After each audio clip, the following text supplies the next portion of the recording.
শেখ হাসিনা ক্ষমতা গ্রহণ করার পর তার সকল বহিদের শিক্ষা প্রতিষ্ঠান যত জায়গায় আছে প্রত্যেকটা জায়গায় শেখ হাসিনার বাংলাদেশ, শেখ মুজিবের বাংলাদেশ, জাতির পিতার বাংলাদেশ।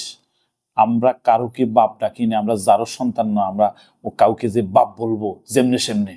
আমাদের জাতির পিতা ইব্রাহিম, আমাদের বাবা আছে, আমাদের মা আছে, আমরা যেমনে এমনি জাতির পিতা বলবো একজনকে। এত সহজ না জাতির পিতা বলা।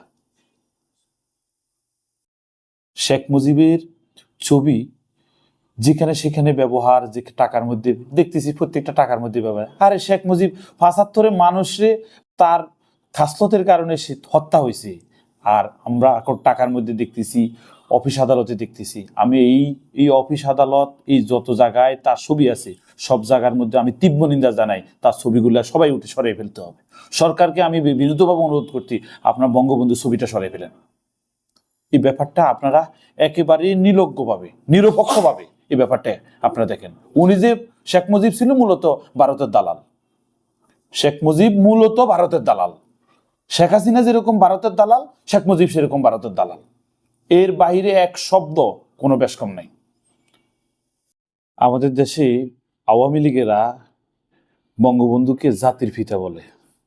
যারা আওয়ামী লীগ করে, যারা কট্টর আওয়ামী লীগ করে, তারা আওয়ামী লীগকে, বঙ্গবন্ধু শেখ মুজিবকে জাতির পিতা বলে থাকে। ৭২ থেকে ৭৫ পর্যন্ত তারা যে শাসন চালাইছিল আমাদের এই দেশে, এই জন্মভূমিতে, তারা সেই শাসনটা দুর্ভিক্ষ, দুর্লভ, অমানবিক, যেখানে জাসদের ৪৪-৪৭ হাজার নেতাকে তারা হত্যা করেছে রক্ষী বাহিনী দ্বারা। যেমন শেখ হাসিনা করেছে, তার বাহিনী তৈরি করছে যেরকম, ওখানে তৈরি করেছে। ৭৫-এ তাকে নির্মমভাবে হত্যা করেছে। তাকে হত্যা করার পিছনে যে কোনো একটা মেরুদণ্ড আছে, যে কোনো একটা মেরুদণ্ড আছে। আপনাকে আমিকে হত্যা করবো যে কোনো একটা মেরুদণ্ডের বিনিময়ে।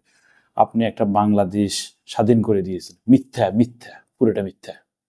আপনার দ্বারা কোনো কিছু সম্বল হয়নি, আপনার দ্বারা কোনো স্বাবলম্বী কোনো কিছু বাঙালি জাতির কোনো লাভবান হয়নি।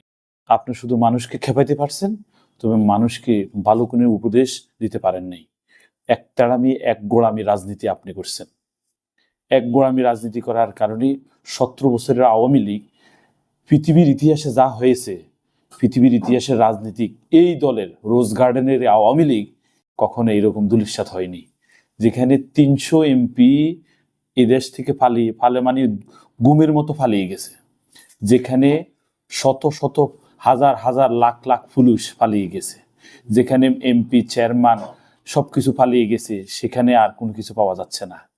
আর তার প্রধানমন্ত্রী ২ মাস আগে প্রধানমন্ত্রী মানুষকে দিচ্ছে তার চাল ডাল, বড় বড় প্রকল্প, মেগা প্রকল্পগুলো দিচ্ছে। ২ মাস পরে উনি ইন্ডিয়াতে, ভারতের উনি আশ্রয়স্থলে থাকে। আল্লাহ কাকে কোথায় নিয়ে রাখে সেটা বুঝতে পারছেন আপনারা?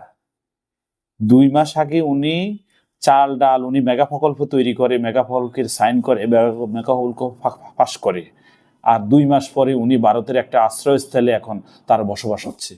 অহংকার কি জিনিস, ক্ষমতা কি জিনিস, এবং মানুষের উপর অপারকতা কি জিনিস, সেটা আল্লাহর বিচার।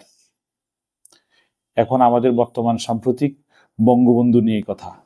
বঙ্গবন্ধুর ছবি বাংলাদেশের আনাচে কানাচে কোথাও রাখার কোনো যোগ্যতা নেই, ওনার যোগ্যতা নাই।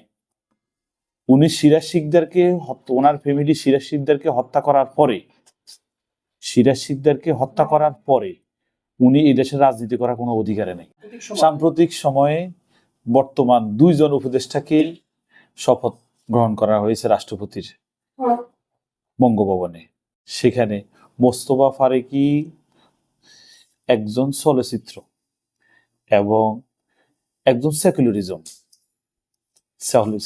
সেকুলারিজম আওয়ামী লীগপন্থী, যার শত শত আওয়ামী লীগ পক্ষপাতিত্ব কথা আছে, পক্ষপাতিত্ব আওয়ামী লীগের সাথে, আওয়ামী লীগের তেলবাজি, আওয়ামী লীগের পিছনের লেজবাজি যা আছে তার কাছে আছে।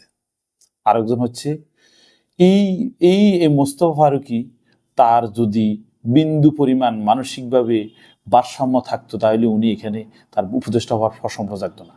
কারণ হচ্ছে যেখানে 5ই আগস্ট মানুষ যুদ্ধ করে, মোস্তফা ফারুকী সেই সময় ঠাট্টা করে, তার মতো লোকের ঠাট্টা করে, এখন আবার লেজ মুজিয়ে আবার সামসামি করে, আবার ওই উপদেষ্টা হতে চাচ্ছে, হয়েছে, এখন আবার উপদেষ্টা চালাইছে। এই ধরনের ফাইজলামি বাদ দিয়ে মানুষের, সৎ মানুষের কাজ করবে। উনি একটা স্ট্যাটাস দিয়েছে, আমি কারো না, আমি কোনো দলের না। আর চামচামি আপনি কম করেন, আপনার দলের না, আমি চামচামি করি না দলে। আমাদের বঙ্গভবনে শেখ মুজিবের ছবি সরানো হয়েছে। শেখ মুজিব 75-এর যে নির্মম তাকে হত্যা করা হয়েছে, তার যোগ্যভাবে সে পাও না। এই 75-এ তার সেই মেজর ডালিমে তার বইয়ের মধ্যে লিখলো, মেজর ডালিমে তার বইয়ের মধ্যে লিখেছিল, আমি সকল পরিবার, শেখ মুজিবের সকল পরিবারকে হত্যা করেছি, তবে 2টা লোককে আমি পাইনি, 2টা লোককে আগামী জাতির জন্য রেখে দিয়েছি। সেই 2টা লোক হইল শেখ রেহানা, শেখ হাসিনা। সেই শেখ রেহানা 1983-তে যখন জিয়াউর রহমান বাংলাদেশে এনে 70 দিনের মাথায় জিয়া রহমানকে হত্যা করা হয়। এরপরে শেখ মুজিব শেখ হাসিনা আবার এখানে রাষ্ট্র পরিচালনা করে, সেকুলারিজম রাষ্ট্র পরিচালনা করার ভিত্তিতে এখানে 17 বছর রাজনীতি তার দুর্লভ পেশিবাদী, মানুষ হত্যা, গুম, মানুষকে টেন্ডারবাজি, লুটপাট, তার কার্যক্রম। 10% মানুষের হাতে ব্যবসা চলে গেছে, 90% মানুষ দুলিশ্বাত হয়ে গেছে। সেই শেখ হাসিনা 5ই আগস্টের মানুষের গণ অভ্যুত্থানের মাধ্যমে উনি ইন্ডিয়াতে পালিয়ে চলে গেছে। এখন মাঝে মাঝে উনি বলে, উনি আবার টুপ করে চলে আসবে। আসেন, আপনার সাথে কথা আছে, আসেন।